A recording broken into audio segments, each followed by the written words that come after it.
What is up, guys? Hope you're doing well. Today I'm going to be talking about some more tips for ranking up on Spellbreak in the Dominion game mode. In this video, there's really just one key concept that I want to touch on, but I really think it's the single most important concept for winning games, and I don't really see it being done very often in my games quite yet. Now, I will say, the devs have mentioned that they want to start making the rewards for winning a bigger portion of the crowns that you earn. So you may not think it's important to actually win your games now, but it will be soon. So I think the sooner we start figuring out the key to winning, the better off we'll be. So hopefully this tip will help. Let's get into it. As you know, you get passive points for controlling zones in Dominion, 1 for every zone controlled per 10 seconds. You also get points for every kill multiplied by the number of zones your team controls. For example, if you have 2 zones and you get a kill, your team gets 2 points. Now everyone knows this, but I think it's absolutely crucial to remember this specific mechanic about Dominion in-game, making this tip that I have the single most important in your ranked games. Avoid fights until you have 2 or more zones. Think of it this way: if you take a fight in the middle of the map away from nodes while your team only has 1 zone, there are only 2 outcomes that can come of that fight. 1, you win the fight and get 1 point for your team. Cool, nice, good job. Guess what?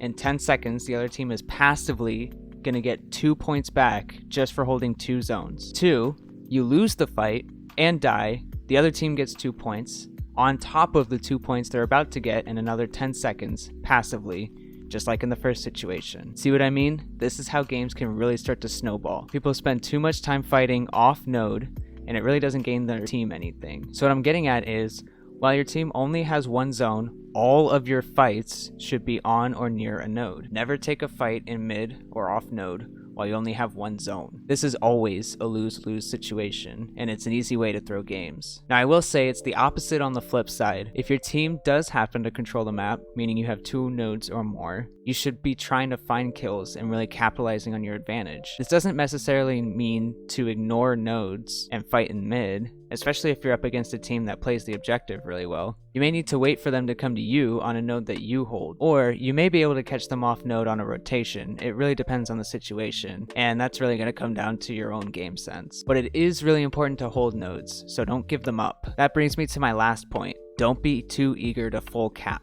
You don't need to have all 3 zones to have an advantage. Unless you won a big team fight and literally all of the other team is on respawn, it's often not easy to cap that last node without getting back capped somewhere. It's usually better to hold 2 zones and let the double point kills rack up your team score. If you do get that huge team fight win and they all go down at the same time, sure, go cap that last node, but otherwise it's a big risk. And that's really it. This is, in my opinion, the most important concept to learn for winning ranked games in Dominion.